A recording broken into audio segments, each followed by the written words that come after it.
Hi, and welcome to the Art of Film Funding. I'm your co-host, Claire Papin, along with writer-producer Carol Dean, author of the best-selling book, The Art of Film Funding, and host of this show. Carol is the president of From the Heart Productions, a nonprofit organization that has supported filmmakers with the Roy W. Dean Grant, fiscal sponsorship, education, and resources for over 30 years. Carol also teaches the Learn Producing class. Each class features an industry expert guest instructor and is designed to give the information, guidance, and support to become a successful producer. You can learn more about this class and all of From the Heart Productions offerings at FromTheHeartProductions.com.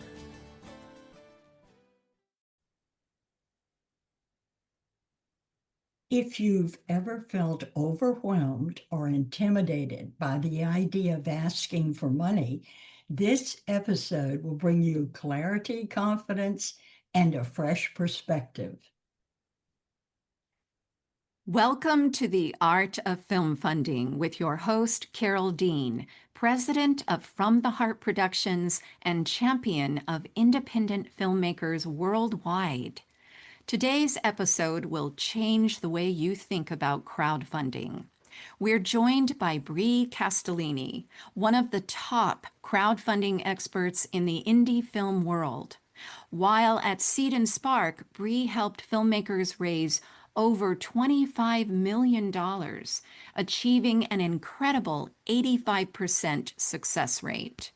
Brie is an independent film and screenwriting consultant and a subject matter expert in arts crowdfunding, indie filmmaking, film festivals, podcasting, romance novels, and the USA television show Burn Notice.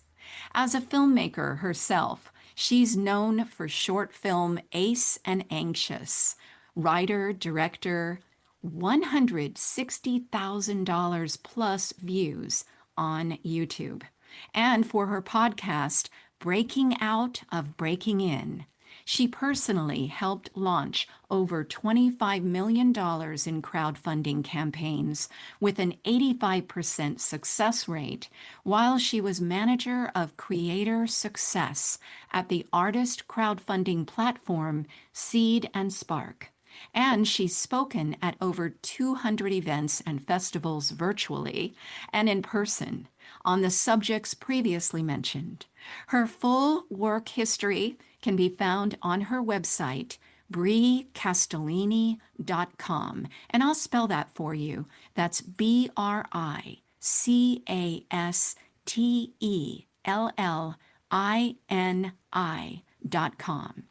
In this powerful conversation, Brie reveals what most filmmakers get wrong about crowdfunding, why going viral is not the goal, and how to fund your film by simply telling your story with heart. Carol, I understand that Brie will educate us on how to create successful campaigns. That's right, Claire. Thank you so much, Bree, for joining us. We want to learn how to get a high percentage of our database to financially support our campaigns. I don't think most people realize it, but Kickstarter and Indiegogo operate at about 32 to 35%. And you've been working with 85%. So we want to hear what you have to say, Bree. Thank you. No, thanks for having me. I'm so excited to be here.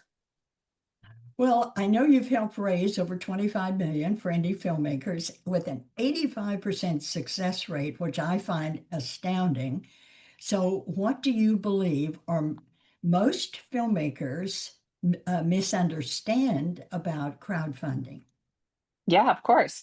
So just to break down the statistics a little bit, I got a big start at a platform that itself has a much higher success rate. Now we can go into the math of that, but like really the thing that sets Seed and Spark apart and what sets most successful crowdfunders apart is the feedback process, is not just writing what first comes to mind, launching your campaign and hoping for the best. So I think that's like the number one misconception that I see in crowdfunding is this idea that you can just do it. And if you have a good enough idea, people will flock to you. This comes from an earnest place. We all want to believe that the stories that we're telling are uniquely wonderful. And of course, there's an audience out there for us. And you're not wrong, but it's not random and it's not passive in the way that you sort of get in front of those audiences. It used to be, fair enough, in the early days of Kickstarter and Indiegogo, when it was still pretty like surprising to see a movie being made through crowdfunding rather than, private investor conversations or funding it yourself. It was special, to get to be a part of a movie while it was still being made. It was, exciting to be able to spend $500 and get a producer credit on a real movie and an IMDb page for yourself as a producer.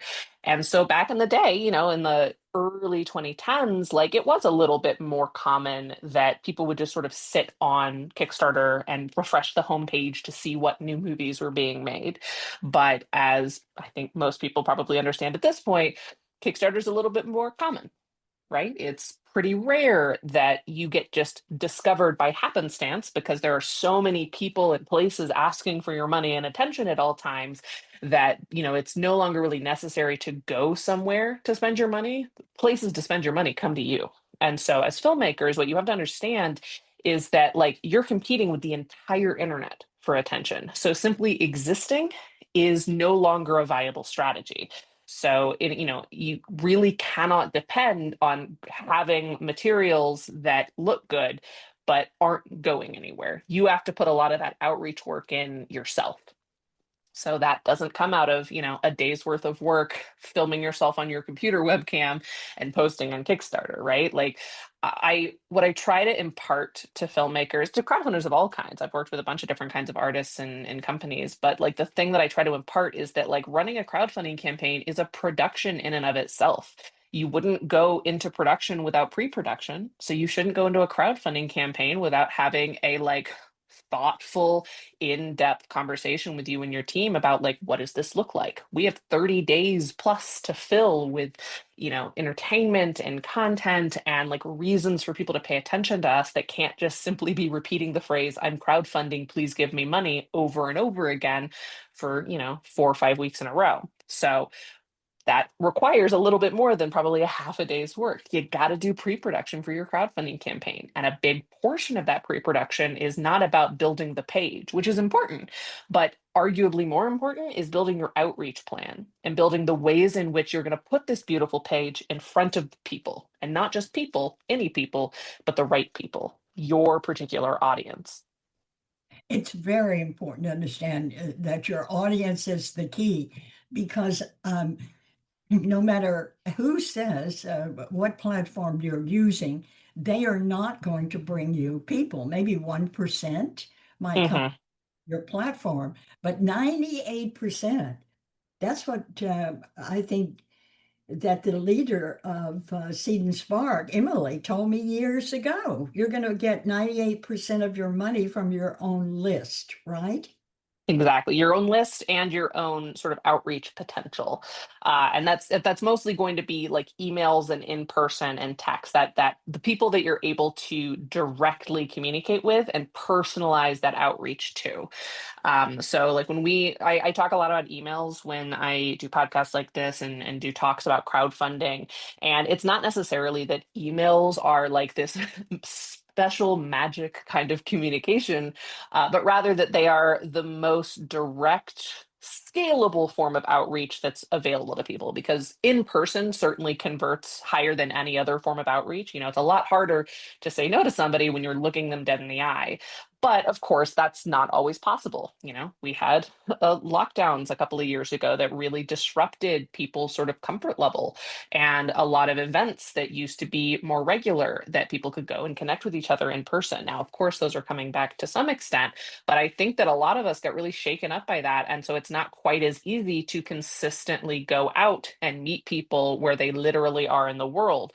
And so it's become really important to find like new methods of connecting with people in sort of similar ways, even if it's not like literally geographically in the same physical space. So email has become like a really powerful tool because it is the one kind of communication method that doesn't tend to be solely attached to a singular platform. So like social media has never been a great converter to crowdfunding. Historically it converted about 1 to 2% into crowdfunding contributions. So only 1 to 2% of people who saw a post from you would end up taking action on that post and like giving you money. But even those numbers seem astronomically high for the past couple of years that I have been like specifically tracking those numbers. And the reason for that is a couple fold. So the first is that your social media audience isn't your audience. It's your social media platform's audience that they're letting you borrow. And what we saw particularly starkly when, the whole Twitter X takeover was going down is that when people left Twitter, the people who they followed had no way of knowing where they went and no way of following up to say, hey, I decided to join, this spinoff of Twitter. I joined Mastodon. I joined Blue Sky. I joined Threads. There was no meaningful way to like communicate that to an audience because the audience was already gone or they had already picked their own platform. And so like a lot of people who utilize that platform, myself included, for professional networking and communicating with their audience lost a major chunk of them that there's no meaningful way for them to control reconnecting with. Even on the platforms that haven't completely imploded, you're still seeing a really like a obnoxious increase in algorithmic sorting that means that even people who follow you on, say, Instagram or Facebook aren't seeing all of your posts because the way that those algorithms work is no longer who posted most recently, in a chronological feed, but rather in this sort of arcane combination of like, how many comments did it get right away? Is it content that we want to like promote or not? And I think most people probably have realized by now that links off platform tend to get like demoted within those algorithms, meaning like, Facebook wants you to stay on Facebook. Instagram wants you to stay on Instagram. So anytime you post a crowdfunding link, for instance, or a link to a YouTube video to show your short film or something like that, those posts don't get shown to many people because Facebook doesn't want to incentivize content that takes people away from them. So, on social media, you're not in control. And even if you manage to game the system, pay for boosted posts to force them to put your content in front of people, if that platform goes down or if you get kicked off it or if you don't want to be on it anymore, there's no meaningful way for you to move the audience you've built there anywhere else. Now, I promise this comes back to email because the thing about email is that regardless of what platform that you or your audience is using to receive and send emails, whether you're doing a MailChimp newsletter, a Substack newsletter, a Patreon that collects, email addresses, if you're collecting people's email addresses, those tend to stay pretty consistent. Now, of course, there's circumstances like, they're using a school email and they graduate, or they're using a company email and they leave that company. But most people, when they're signing up for like newsletters or email lists and, mailing lists and things like that, they're using their personal email. And you don't tend to change that. I still use the same personal email I've had since I was 16 years old. So you are far more likely to have sort of continuity in that manner. And as a result, just on a level of staying in touch with people, email is a far more valuable tool for you and for creatives of all kinds to prioritize the capture of. I'm not saying that social media doesn't have its moments and doesn't have its benefits, but it should not be your priority when it comes to building an audience, because again, it's not your audience, but your email list, that is, because that is far more likely to stay consistent regardless of where you or they go on the internet. And it's fun. It's fun, Bree, to be a recipient when someone's running a campaign, you donate or you're thinking of donating. It's fun to see what they say next and how far are they, because a lot of people wait and see how close you are to reaching your goal before they jump in. And so you can count your number of emails that you send out, and you really know when people are, you'll feel it and you'll see it in your donations when they have crossed the trust you, like you, and are ready to start communicating and asking you questions. Then they go into donating, right? Absolutely. And it's also you're able to personalize it. I realize I dropped one part of your question earlier. So the other great thing about email that kind of mimics the power of in person is that you're able to target it a little bit more. So when I'm talking about emails, I'm not talking about sending out a newsletter or like one of those mass BCCs where you're like, hey, everyone, I'm crowdfunding. What I'm talking about when I'm talking about the power of email in crowdfunding and marketing is direct personalized emails like, hi Carol, it's Bree kind of emails versus like, hello everyone from the Heart Productions. And what the power of that is that again, it's really hard to deny someone something that they're asking of you directly. So sometimes when I teach crowdfunding, I use this sort of like analogy scenario. So say there is some kind of emergency situation happening, a car crash, and there's a big group of people around when this emergency happens, and somebody screams, oh my goodness, somebody call an ambulance. Now, you might be in this crowd of people. You might have a phone, but are you going to be the one to call the ambulance? They just said, hey, anyone call an ambulance. There's so many other people around. I'm sure somebody else can handle it. You're kind of in a hurry. Your phone battery's not the highest. Like, what if you have to stay on the call and then your phone battery is going to be even more drained? And then how are you going to play Candy Crush and check Twitter? And so all of this stuff is going through your head that makes it far less likely for you to take action. And that's going to be probably true for a lot of those people. But now change the scenario slightly. That same person screams, oh my gosh, hey, you, call an ambulance. Well, now you're singled out. Now you're going to look like a jerk if you don't call an ambulance because you have been singled out by face, by name, by gesture. And if you deny it now, you probably need a pretty good reason to do so. The same is true for crowdfunding outreach. When you see a post on social media, when you see a big newsletter call, sure, some people are going to respond. Some people have extra goodness in their heart than others, but most people are going to sit around and wait and see, well, is anyone else going to do it? I'll do it if I need to, but I'm going to wait and see who else is invested first. I'm going to wait to see if it's even worth calling the ambulance. What if the person has already passed? Well, then it would be a whole, waste of time. And that psychology is very true for crowdfunding. If people don't think that your campaign is going to succeed, then they're not going to give you money, especially not on flexible funding platforms where you keep their money anyways, even if you don't hit your goal. That's a whole other piece of the puzzle that we can talk about later.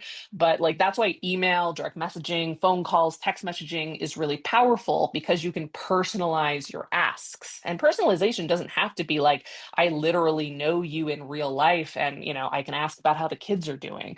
But it's also, we met at a film festival a couple of years ago. We had a great conversation and I thought of you recently when I was working on this project. Or you signed up for my mailing list and I'm so grateful that you've chosen to stay in touch in that way. Like as long as there is some level of personalization to clarify that this is not the email everyone's getting, this is the email you personally are getting, that is a really powerful motivator for people to like actually take you seriously and consider more seriously taking action on what you're asking them for. If you can't personalize it, then you get that sort of like mob psychology is not the right word. I don't remember what the term is anymore. But like the sort of bias of a crowd of I'm sure someone else will take care of it. The worst thing you can do is give people an out. Your Yes. job as outreach for crowdfunding is to give people as few excuses as possible not to take the action you're hoping they take. So that means including multiple links to your campaign in your email. That means like following up regularly, not too regularly. Don't spam people, but you do want to make sure that they are continuously aware of your existence. And this is actually where social media can come into play because what social media's greatest benefit is during a campaign is not actually outreach necessarily, but it's keeping you top of mind for people so that they remember you sent them an email. Yes, well done. Now, you said something powerful recently. I heard crowdfunding isn't begging, it's sharing your passion. So, how can a filmmaker make that mindset shift before they even launch the campaign that it's sharing your passion. Yeah, absolutely. So I think this is honestly one of the biggest sort of blockers for especially creatives when it comes to crowdfunding. Like when people are making a product or launching a business, like they inherently have a different mindset around the idea of asking for money because that's sort of the whole point. But like creatives, we're sensitive, right? We don't want to talk about the yucky money admin stuff. We want to talk about the art and the characters and the lookbooks that we created. And the great news is that you should be doing that because no one realistically wants to have a conversation about your budget if they're only able to contribute to a small fraction of it as you are in crowdfunding. But what people love to hear about is all the stuff that you love to talk about. Have you ever had a conversation with someone where you can tell that they do not care what they're talking about? It's just a thing they have to do. Have you ever gone to the DMV, for instance?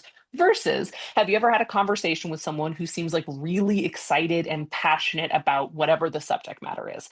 There's a pretty distinct difference in how you feel after that conversation, whether or not you went into it excited about it, right? So, like, your excitement as a filmmaker makes other people excited, and it makes the conversation a lot less uncomfortable when it comes to money because it's not about the money. Like, the biggest mindset shift you can make is that it's not about the money. Crowdfunding is as much, if not more, about the crowd as it is about the funding.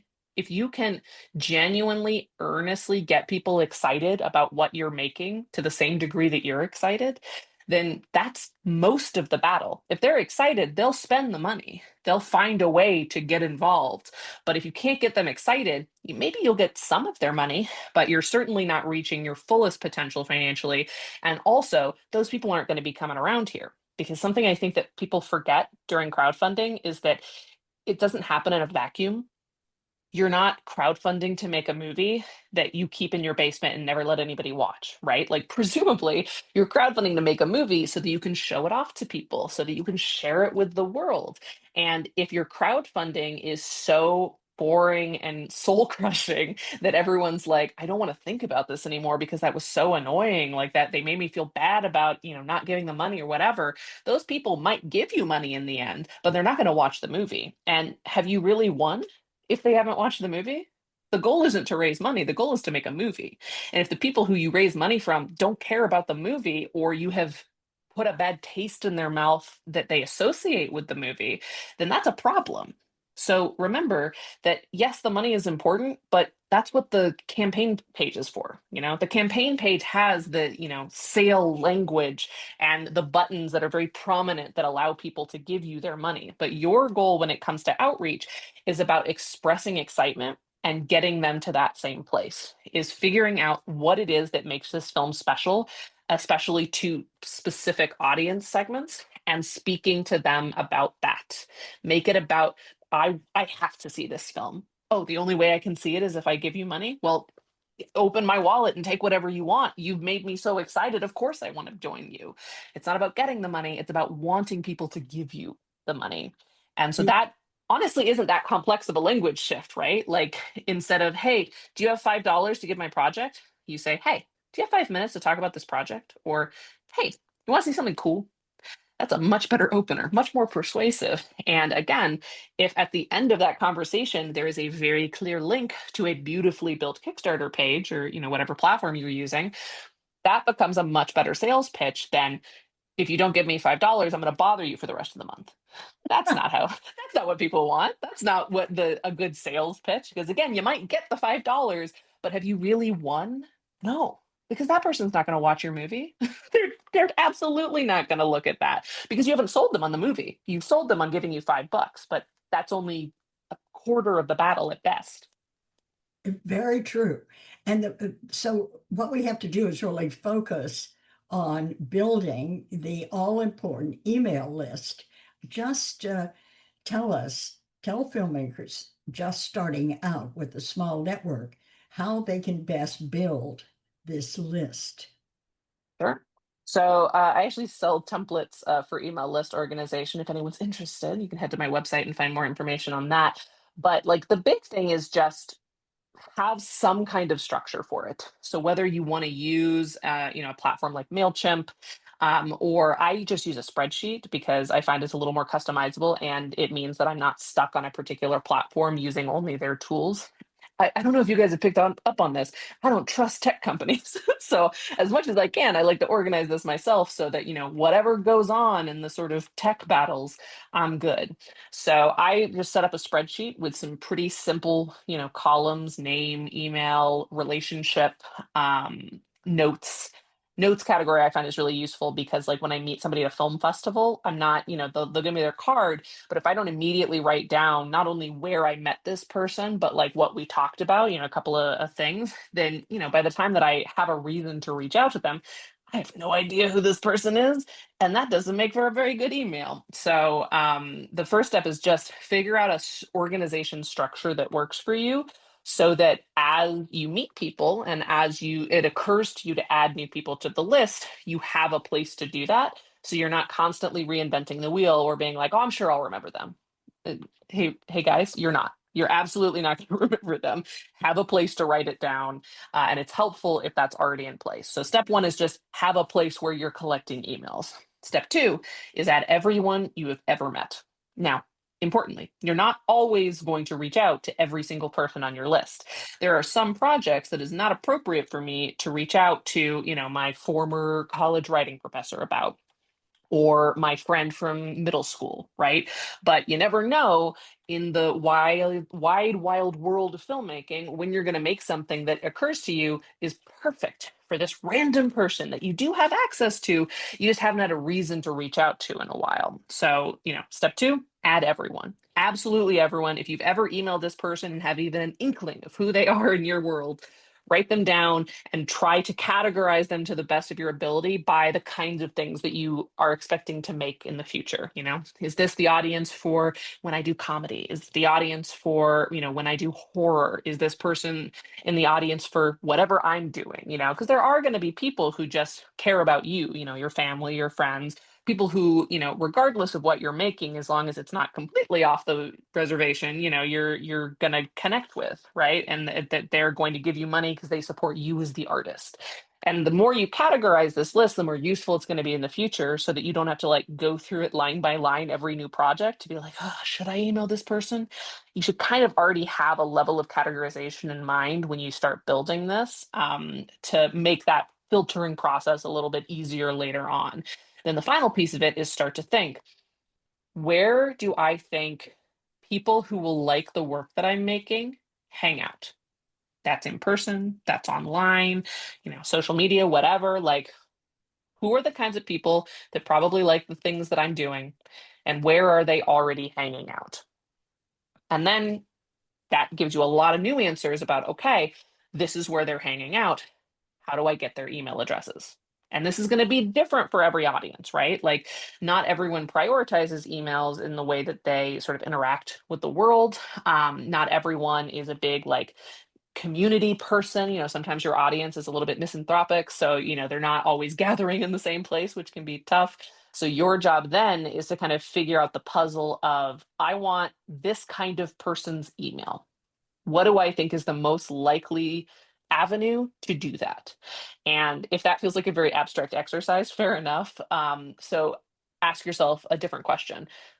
I am making this because I want to see this in the world, right? Ostensibly, you are your first fan. So break yourself down. Who are you as a consumer of art, especially of independent art? If you saw your Kickstarter page, your social media page, your mailing list, website, like, and you just came across it on the internet, a person who theoretically would be really into whatever the project is, would you click subscribe? Would you give this random person on the internet your email address? Would you give a couple of bucks to this Kickstarter campaign? If not, you have a problem. So that's where you start to break down, like, when do I spend my money? When do I opt in to getting emails? Like, what is my behavior as a fan of things? And how can I reverse engineer what I would like to put it out into the world? That's not going to be a, 100% effectiveness, but it's going to be a better start than just sort of throwing spaghetti at the wall, right? So, if you're the kind of person that hangs out in forums and has conversations organically in, communities, then that's probably where you should be spending your energy. If you're the kind of person that loves newsletters, you subscribe to a bunch of different Substacks, and like that is the way that you like receiving news and, special interest information, then maybe you should launch a newsletter in one of these special interests that relates to the kinds of projects you make. Are you the kind of person who likes sharing your opinion and is always willing to, fill out a short survey to help someone, get a greater sense of like a thing that you're interested in or an identity that you are? Well, maybe you start a survey. I actually wrote a whole blog post on Medium last week, the week before, about the power of using surveys and like Google Forms to build audience and connection to the communities that you're making work for. So that might be a good method for you. Like all of the world is open to you. So it's just about figuring out who are the people I'm trying to reach, how do they want to be reached, and how can I make sure that the first action they take at the end of whatever interaction we're about to have is giving me their email address. Right. Well, I often tell people to set up an opt-in box on their website, and that means that they have to give something away as a gift to get people to opt in. And I recommend not saying join my newsletter, but join my community to help build this for make this film, or join my tribe. Something that makes them feel that they're part of a nice group that they'd like to be aligned with. So Yeah, what this, inclusive language is huge. I think that's something I want to pull out, because like yes, that's a great point. And we talked about mindset earlier, and I think inclusivity is a part of that mindset building that you want to do. You're not giving me money; you're joining my project. You're not having a transactional relationship with me. You're a part of this team now, and like just shifting that language can be really powerful. Something else that I recommend to people that I learned while I was at Seed and Spark is the idea of donation maybe not being the correct term, especially if you're a filmmaker. Even if you're fiscally sponsored, a donation isn't really what you're asking for. A donation implies a transaction, that you are a charity, that you are something that like they're supposed to sort of feel good about supporting and then not really interact with anymore. Like it feels very one directional. But using words like pledge, join, contribute are a little bit better language when it comes to soliciting contributions to your project, because it feels inclusive. It feels, again, like we're not making it about the money, and I'm not a charity case because I'm giving you something. At the end of this process, you're getting a movie and probably a bunch of other cool stuff along the way if I, design my rewards correctly. So donate can sometimes be a distancing word that I don't recommend people use unless in very specific scenarios. So yeah, try join, try pledge, try contribute. These little small language changes can make the whole process feel more inclusive and make it a little bit more successful in reaching people.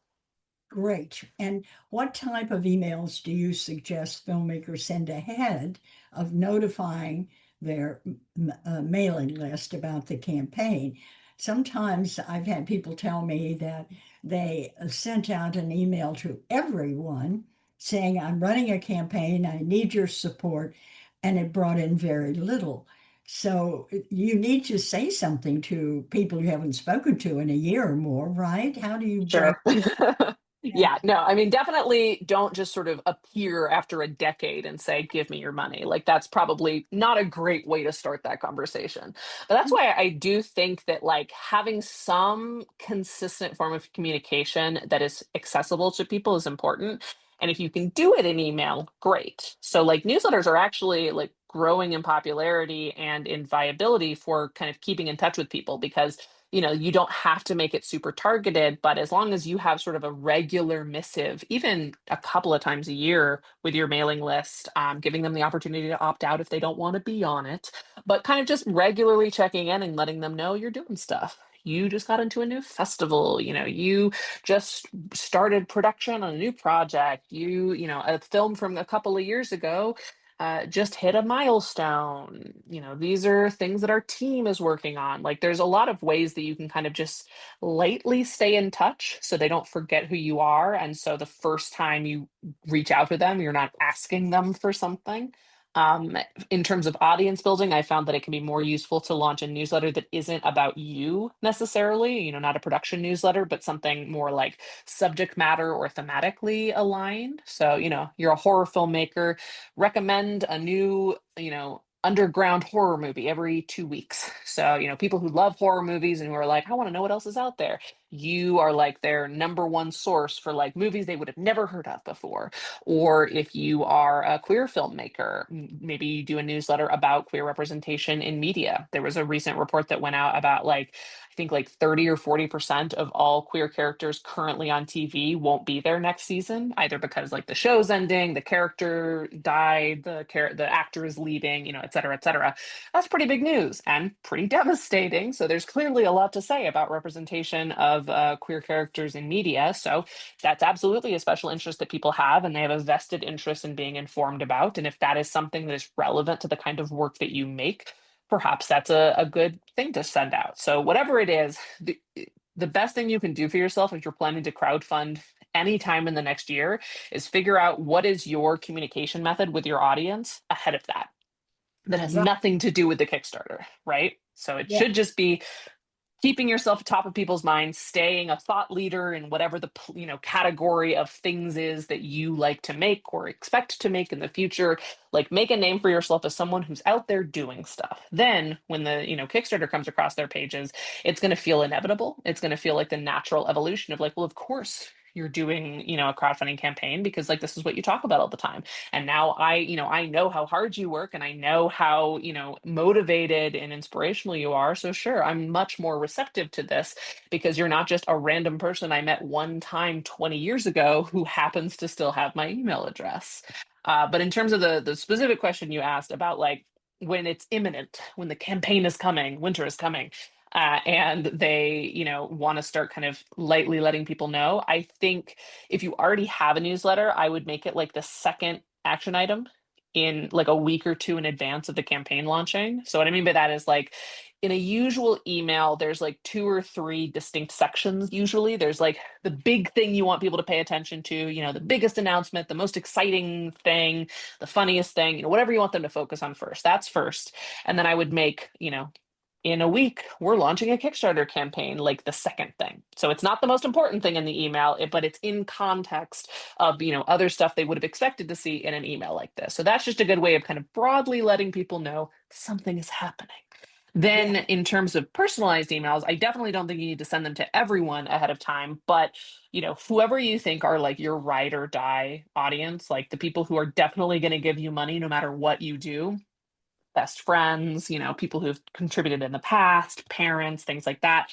Email them separately, individually, and let them know, hey, campaign is coming, and I'm not only asking for your support, but it would be really helpful if your support came in the first 48 hours, because there's a statistic out there that is pretty well accepted in the crowdfunding world, which is that campaigns that hit 30% funded in their first like 3 to 5 days are far, far more likely to succeed overall than campaigns that don't. So what that means is that the people that you're already sure of, your sure things, if they can get involved early on, then that sort of inevitability of success we were talking about earlier, of the psychology of making people feel like this is going to be successful. And so I better get on board so I can be a part of that. A lot of that starts from the very beginning of building a strong sort of underswell of support and momentum to carry you through the emails that like you're not as sure of, the people who are newer to your list perhaps, or who you haven't talked to in a while. If they see the campaign at a really strong point in only a couple of days, that's really powerful. So that would be the only sort of pre-email that I would send to people, is just to the part of your list that you're like, they're definitely going to give me money at some point. And so you can emphasize to them the importance of, I hope I can count on you. And if I can, I need to count on you in that first, 48-hour period. And you can even tell them like, Bree told me, my crowdfunding consultant, all the advice says, like, you can just be like, she's making me do this. she, Right. she's holding my children hostage so that I tell you guys that you have to give me money in the first 48 hours. Like, however it needs to come across. Those are the people that hopefully have a little bit more of an inside baseball knowledge of, what you're working on and what you're up to. So they're probably already generally aware something's happening. And then you can just be honest with them, just be transparent. This is the psychology of crowdfunding. They're always talking about it. If that is possible, I would really appreciate it. And then from there, you have your normal campaign emails. I wouldn't recommend emailing people directly more than 3 times over the course of a month, just because like after more than that, and it gets a little intense. So generally, I recommend in terms of email cadence, the first week, everyone in your list should get a personalized email from you. Then at the end of the second week or beginning of the third, depending on sort of how the timing works out, send your follow-up email to anyone who hasn't yet given money. Don't duplicate email people who give you money. Try to keep track of that so that you're not like spamming them, asking them for something that they've already contributed to. And then the final email should be in like your final 3 days or so, as the sort of like, fear of missing out email, last sort of ditch urgency. Hey, campaign ends in 3 days. If you're going to get on board, you better do it now. And statistically, most of your funding is going to come that first week and those final 3 days. So it's really important to have a really focused, organized system for sending out those emails during those 2 periods, especially. But that middle email can still be a really important kind of mid campaign boost to momentum that everyone needs, even if they're already super successful. Wonderful. Yes, that sounds clear. That's all that is really good news. Thank you. Now, I loved your analogy that your outreach plan is like a shot list. So can you walk us through what a well-prepared outreach plan looks like before you launch? Yes, absolutely. So when I say it's like a shot list, what I mean is that your outreach plan should, if created correctly, function as kind of a daily to-do list. Because what tends to happen for campaigns where people are not doing pre-production is that they know they have this sort of abstract concept of I need to raise a certain amount of money and I have 30 days to do it. Okay. So they launch the campaign and then, week 2 rolls around and they're like, I have nothing new to say. I'm still crowdfunding everybody. Hey, pay attention to me.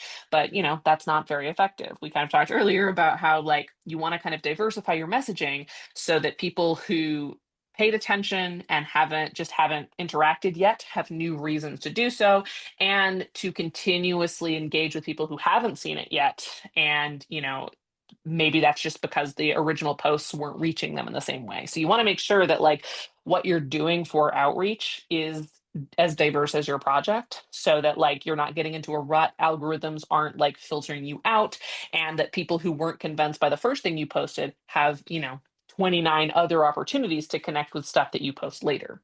So I actually have an entire outreach plan Medium post. Y'all should go to my Medium or my website. I have a bunch of free resources on there that I try to make really actionable. So I have an entire article called Scheduling Your Outreach Plan, which is all about building it. But just to briefly go through that, I this won't surprise anyone who's listened to more than 10 minutes of this. I make a spreadsheet. That's usually my plan for making an outreach plan. I find spreadsheets to just be a really versatile way of looking at kind of something from a bird's eye view, especially when it comes to like scheduling, because then it gives you a sense of like, okay, it's been a couple of days since I have planned to, post something on Instagram. So probably I should do it again. Like it just gives you a good sense of like how much do I actually already have planned to say? And can I arrange it in such a way that I have something happening every day of the campaign? And what I have happening is diversified and feels like fun and engaging, and I'm always trying new things while staying on the consistent message of, and if you want more about this, go to our Kickstarter or, whatever. So, an outreach plan consists of everything from those direct emails we've been talking about to campaign updates, which are the things that you're posting from your crowdfunding campaign page that go out to the people who have already chosen to support you. It includes your Instagram grid or your social media sort of like permanent feed versus, Instagram stories or Snapchats, those things that like only exist for 24 hours. It includes stuff for Facebook and for any other text-based social media like Blue Sky or Threads. Like all of these different places have different rules about what does well on them. And certainly if you have an audience that's kind of spread out over the internet, you want to have some level of strategy for each of them so that like no one's feeling left out and you are expanding the potential to outreach as much as possible. And so within each of these different communication methods, there are different rules. And you need to certainly also strike a balance between like strictly self-promotional posts. We're running a Kickstarter. Here's information about the Kickstarter. But you also want to make sure that you aren't inundating people with give me your money, but also continuing to give them something. Like Carol, you made a great point earlier about like a hook for people to sign up for a mailing list is to give them something. So whether that's the opportunity to get emails that they're interested in on a subject matter, whether that's like you get a free download of my film, you get some piece of information, you get early access, whatever. The same is true for outreach and social media, is that you want to make sure that you're also like giving them a reason to follow these accounts beyond the fact that like you've bullied them into it. They should be interesting, they should be engaging, they should be sharing different aspects of the project. And the great news is that like while this might sound like a lot of work, you've probably done most of it already. You just need to organize it in such a way that you can utilize it for outreach. Because something that usually happens is that like you've been with this project idea for a while, maybe more than a year. So you've got a lot of materials, you've got comps, you've got design and lookbooks, you've got like snippets of the script, old and new, you've maybe got a cast already put together, you've got plans for the different shots, all you've prepared so much because you want to make this film. And all of that is great fodder for social media, especially because it doesn't all have a place on the campaign page. People have this tendency to like over explain the things that they're excited about. I'm certainly no stranger to this. And while I understand the instinct of like, I want to put, I want to leave it all on the field. I want all of the information that somebody could conceivably want to be on my Kickstarter so that they know I'm prepared. And that instinct is understandable, but that is probably a lot of information, a year or more's worth of thinking about this project and obsessing about it and deciding this is the next thing I'm going to do. So, in order to temper that, but still find a way to utilize all that great information, all the comps you want to share, all of the, sketches you've done for character design and all this sort of material that you have that like isn't immediately pertinent to somebody's understanding of what this movie is, but is like supplemental and does deepen their connection to it. All of that is great stuff that you can be using in your outreach plan. So if you find yourself with all of this material that you're just not using for the campaign page because it's not like tier one relevant to people, then that's where your outreach plan comes in. I want to talk about character design. Great. Pick a day on, week 2 where it can be character design day. And so you'll post an update about it that you can prompt people to. And so they, are checking out the campaign page, but not because you're asking for money, because you're sharing cool insider details. You can post some stuff on social media about like the various characters and what the design process was. And that's all really interesting stuff that is not simply, and now give me your money. It's just, hey, give me your time and attention. Look how cool this is. Let's talk about it. And that, as we've talked about before, much more persuasive as a way of sort of funneling people to give you money eventually than just constantly hitting them over the head with the fact that you're fundraising. Make it about the crowd, make it about the craft, make it about the things that you're excited about with this film, which is probably not the dollar amount in your campaign's bank account. Wonderful. Well, now what role does creativity play in campaign design from the pitch video to the backer rewards? What do you have to do to bring that creativity out to bring you money?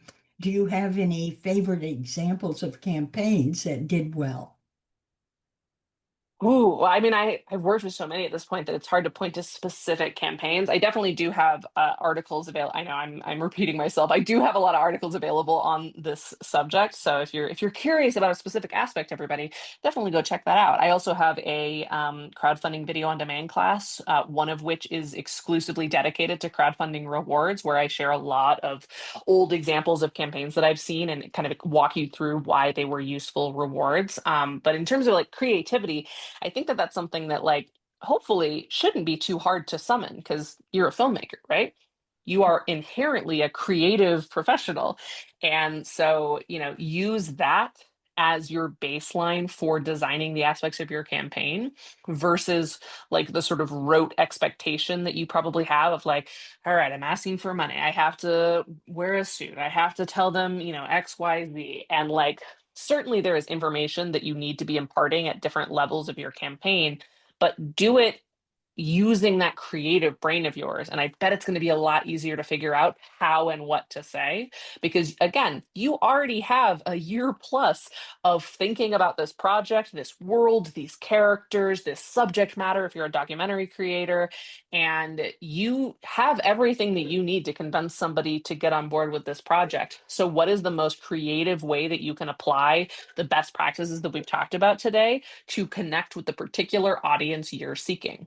If you're making a comedy film, make us laugh. Have a little fun, be a little irreverent with your offers for your rewards and like the tone of your pitch video.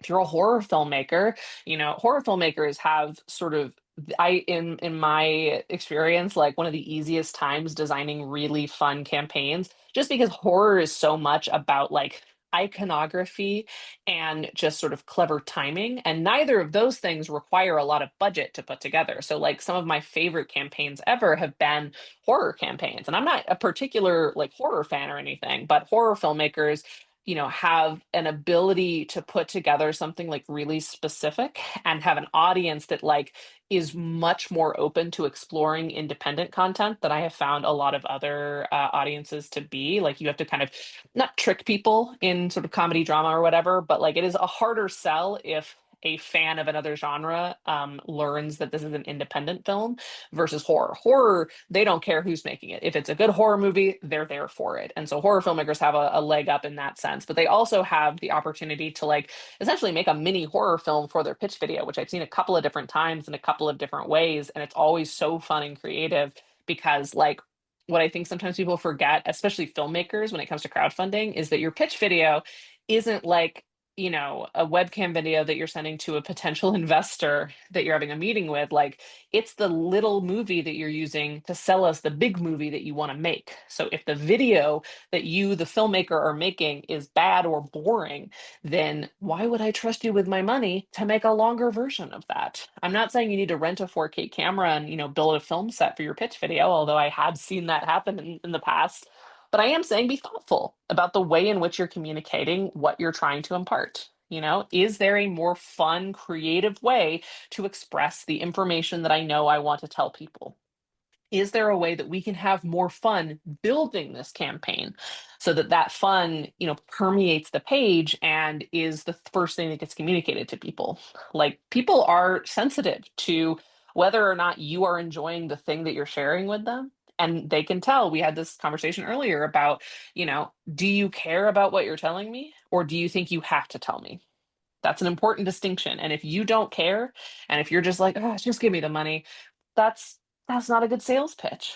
But I know you have that in you, and I know you have a way to do it creatively because that's what you do every day. Every time that you approach a part of this process that you're like, oh, I'm bored by this, that's a great note. Why are you bored by it? What is a way that you could get the same sort of result that you're hoping for, but in a way that doesn't make you hate doing it? I'm sure there is an answer to that. So at every step of the process, and this is also like writing advice that I've heard and has been very helpful for me, is if you're bored writing a scene, your audience is going to be bored reading or watching it. So if you're bored by a certain part of the crowdfunding process, or you're like, oh, I wish I didn't have to do this, stop.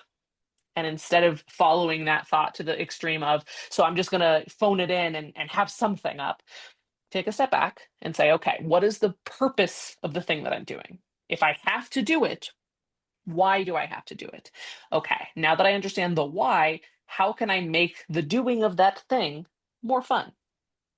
What are the things that I like about filmmaking and about talking to people about the things that I'm passionate about? How can I imbue this potentially boring part of the process with that same joy and discovery and creativity that I get to impart on the other parts of this process? Wonderful. Well, for the final question, let me ask for a filmmaker listening right now who's afraid to take the leap into crowdfunding, what's the one thing you'd say to encourage them to start?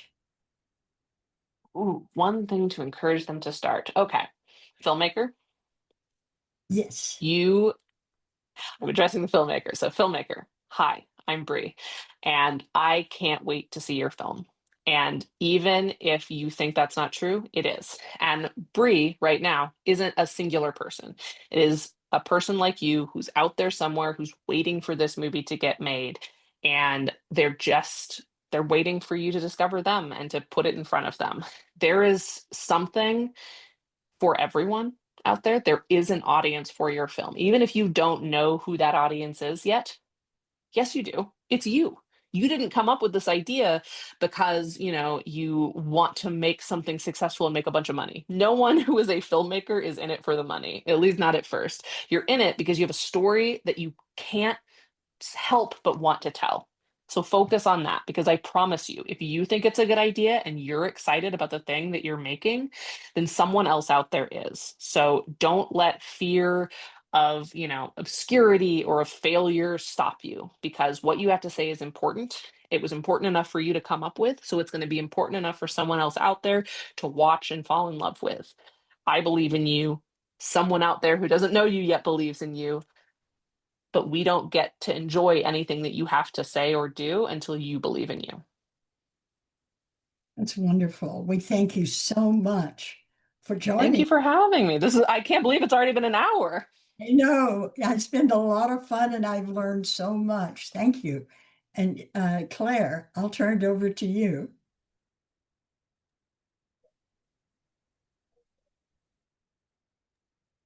Yes, and thank you all so much. It was really very informative, Bree. I appreciate everything that you shared, and I know we look forward to having you back again sometime soon. I'd love to be back. This was so fun. Thank you so much for having me, everyone. Yes, it's enjoyable to hear someone who loves what they do. And you made it all sound doable and fun. So I That's want people to That's visit. so heartwarming. That's all I want is, anytime I have a conversation with someone about crowdfunding, which I don't want to pretend that it's like the most fun process in the world. It is still fundraising. Like let's not lie to each other. But like my goal as a speaker, as a consultant, as a teacher is to impart the fact that like it doesn't have to be terrible and it can actually be fun. And so my goal is always like not only to give people the confidence that they can do this, but introduce them to opportunities to make the process actually something that they're excited about rather than something they're dreading, because that dread permeates everything, right? So if you're dreading it, it's not going to be successful and you're just going to have a bad time, and I don't want you to have a bad time. You're all making such cool, like interesting things. Like the best part of my job is getting to meet hundreds of different filmmakers a year making completely different stuff and getting to explore new worlds that I would have never had an opportunity to do so. So I hope that if I can do nothing else, I can convince people that they don't have to have a bad time so that I can see more cool movies. Wonderful. You're It's the an best. entirely selfish desire. Yes, you are the cheerleader for crowdfunding. So I just want everyone to know that if this conversation inspired you to rethink your approach to crowdfunding, I encourage you to visit Bree's website at BRICASTELLINI.com. And that from the heart, we believe that funding your film is part of your creative journey, not a detour from it.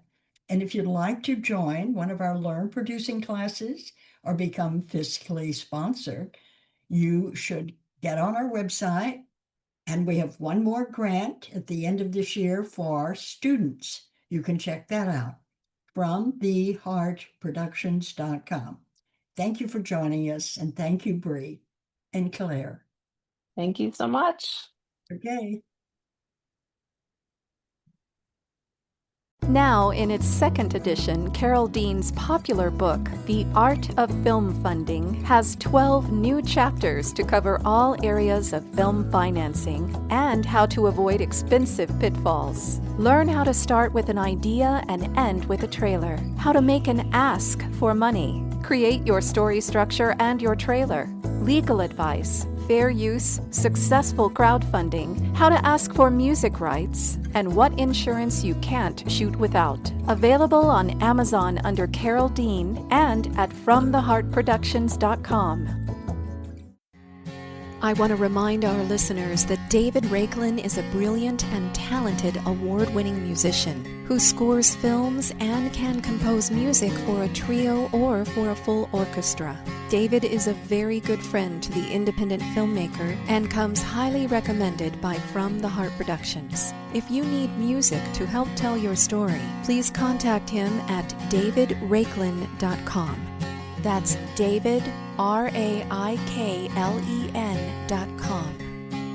And Carol and I want to thank you for tuning in to The Art of Film Funding. Please visit our website at FromTheHeartProductions.com. You can also find us on Facebook and Twitter. Good luck with your films, everyone.